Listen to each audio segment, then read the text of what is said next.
नमस्कार दोस्तों, आपके अपने चैनल भक्ति सागर की गरुड़ पुराण अनुसूची के भाग 5 में आपका स्वागत है। गरुड़ पुराण के भाग 4 में आपने जाना कि कैसे जीवात्मा को यमलोक ले जाया जाता है।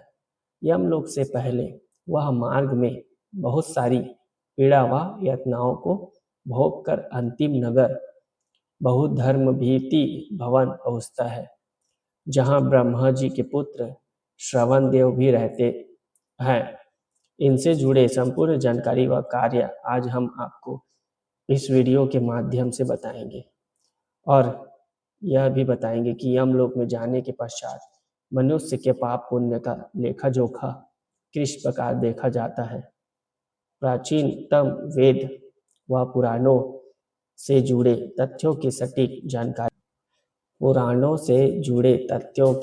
जानकारी भक्ति सागर चैनल के अतिरिक्त आपको कहीं और नहीं मिलेगी। हमारा आपसे यही आग्रह है कि आप अधिक से अधिक आत्मिक और धार्मिक ज्ञान प्राप्त करें और हमारी सनातन संस्कृति को और भी महान बनाएं। विलंब न करते हुए चलिए आराम करते हैं।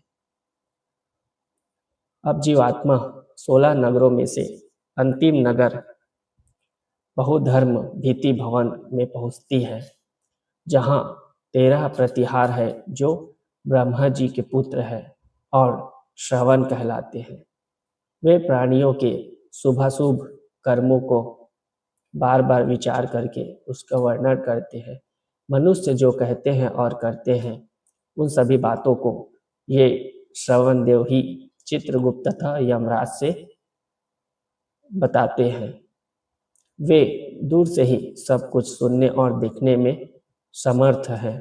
इस प्रकार की चेष्टा वाले एवं स्वर्ग लोक और भूलोक तथा पाताल लोक में भ्रमण करने वाले 8 श्रवण देव हैं। उन्हीं के समान उनकी श्राविणी नामक पत्नियां भी हैं। शक्ति वैसी ही है जैसे उनके पतियों की है। वे मां मृत्यु लोक के अधिकारी के रूप में है। व्रत दान स्तुति से जो उनकी पूजा करता है उसके लिए वे सौम्य और सुखद मृत्यु देने वाले हो जाते हैं। फिर पक्षीराज गरुड़ भगवान श्री नारायण से प्रश्न करते हैं कि हे प्रभु, यह एक प्रश्न मेरे हृदय को विचलित कर रहा है कि श्रवण देवों का यमलोक में क्या कार्य रहता है। किस शक्ति के प्रभाव से वे मानव कर्म को जान लेते हैं। वे कैसे किसी बात को सुन लेते हैं और उनको यह ज्ञान किस से प्राप्त हुआ है।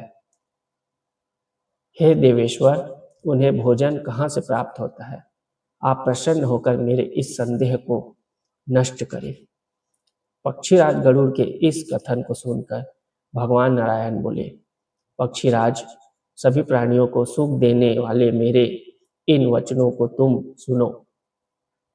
श्रवण से संबंधित उन समस्त बातों को तुम्हें मैं बताऊंगा। प्राचीन काल में जब समस्त सृष्टि एकाकार हो गई थी और मैं समस्त सृष्टि को आत्मलीन क्षीर सागर में सो रहा था, उस समय मेरे नाभि कलम पर स्थित ब्रह्मा ने बहुत वर्षों तक तपस्या की। उन्हें एकाकर उस सृष्टि का पुनः निर्माण करने के लिए ऐसे प्राणियों की आवश्यकता थी जिन्हें लोक व्यवहार का ज्ञान हो। ऐसे में सभी देवताओं द्वारा की गई स्तुति से ब्रह्मा जी को प्रेरणा मिली और उन्होंने अत्यंत तेजस्वी एवं बड़े बड़े नेत्रों वाले श्रवण देवों को जन्म दिया। इस संसार में जो कोई जैसा भी शुभ या अशुभ बोलता है उसे वे अत्यंत शीघ्र ब्रह्मा के कानों तक पहुंचाते हैं। दूर से ही सुनने एवं दूर से ही देख लेने का विशेष ज्ञान उन्हें प्राप्त है, क्योंकि वे सब कुछ सुन लेते हैं। उसी कारण उन्हें श्रवण कहा गया है। वे आकाश में रहकर उस प्राणी को परस्पर देखते रहते हैं और जब वह प्राणी यमराज के सामने उपस्थित होता है तो उसके शुभ अशुभ कर्म व पाप और पुण्यों का विवरण चित्रगुप्त द्वारा श्रवण देवों से पूछा जाता है। फिर चित्रगुप्त उसके कर्मों का लेखा जोखा धर्मराज के समक्ष आकर कहते हैं कि इस प्राणी ने धर्म अर्थ काम और मोक्ष तीनों क्षेत्रों में किस प्रकार का कार्य किया है। हे पक्षीराज गरुड़, संसार में धर्म अर्थ काम और मोक्ष ये 4 मार्ग है जो उत्तम प्रकृति वाले प्राणी हैं। वे धर्म मार्ग से चलते हैं। जो अर्थात धन या संपत्ति का दान करने वाले प्राणी हैं, वे विमान से परलोक जाते हैं। काम यानी जो प्राणी दुखियों की सहायता करने वाले तथा उनकी इच्छाओं को पूरा करने वाले, वे अश्वों पर सवार होकर प्रस्थान करते हैं। जो प्राणी मोक्ष की कामना रखते हैं तथा भगवत प्रेमी होते हैं, वे हंसयुक्त विमान से परलोक को जाते हैं। इनके अतिरिक्त प्राणी जो धर्म को नहीं मानता और पापी व्यक्ति होता है, वह पैदल ही कांटों तथा पत्थरों के बीच कष्ट झेलता हुआ असी प्रवन में जाता है। हे पक्षीराज, इस मनुष्य लोक में जो कोई भी पकवान, वर्धनी और जल पात्र के द्वारा मेरे सहित इन श्रवण देवों की पूजा करता है, उसको मैं वह प्रदान करता हूँ जिसके प्राप्ति देवताओं के लिए भी दुर्लभ है।